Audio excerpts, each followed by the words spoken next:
Okay. Funky movie ఇదొక మంచి movie, ఇదొక మంచి కామెడీ, ఇదొక మంచి సెంటిమెంట్.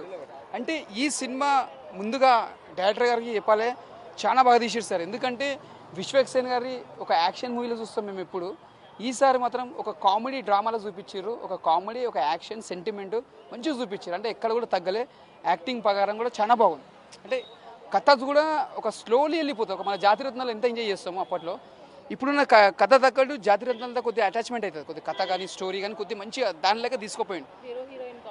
హీరో హీరోయిన్ కూడా బాగా చేసి మేము చెప్పండి మేడం, హీరోయిన్స్ కూడా మంచిగా చెప్తున్నా, హ్యాట్సప్ మేడం. మీ యాక్టింగ్ మాత్రం ఇద్దరు హీరోయిన్లు చాలా బాగా చేశారు, ఎక్కడ తగ్గలే. ఇక్కడ కామెడీ యాక్టర్స్ కూడా చాలా మంది కూడా చాలా మంచిగా చేశారు.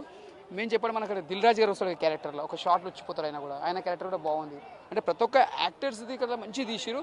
ఇది ఒక మంచి హిట్ సినిమా అని చెప్పొచ్చు. మేము చెప్పాలంటే ఇక్కడ మ్యూజిక్, బ్యాక్గ్రౌండ్ మ్యూజిక్ కూడా సింపుల్గా వెళ్ళిపోతుంది, ఎక్కడ కూడా తగ్గకుండా మంచిగా తీసిరు. ఇది ఒక మంచి బ్లాక్ బస్టర్ అని చెప్పొచ్చు. ఈ సినిమా మాత్రం ఒకటే చెప్తున్నా, ప్రతి ఒక్కరు నవ్వుకున్నలో ఎవ్వరు ఉంటారు, అందరు నవ్వుతారు. సినిమా వచ్చిన మాత్రం ఫుల్ ఎంజాయ్ చేస్తారు. మళ్ళీ నాకు ఒక అల్లరి అనేసి చూడక ఛానల్ సినిమా తర్వాత మళ్ళీ మేము కామెడీ అంటే మళ్ళీ ఇలా ఎంజాయ్ చేసినాం. ఆయన సినిమాలు చూడక ఛానల్ అల్లరి అనేసి ఇప్పుడున్న మళ్ళీ ఇప్పుడు విశ్వేషన్ చూసి మేము నవ్వుకున్నాం. సినిమా మాత్రం చాలా బాగుంది. హిట్ ఆఫ్ లాఫా పక్క పెట్టండి, వస్తూనే ఉంటాయి పోతూనే ఉంటాయి. సినిమా మాత్రం మంచిగా ఉంది. యావరేజ్ అని చెప్పలేము, హిట్ అని చెప్పలేము. Cinema super. రేటింగ్ వచ్చి 5కి 3.5 ఇస్తాం.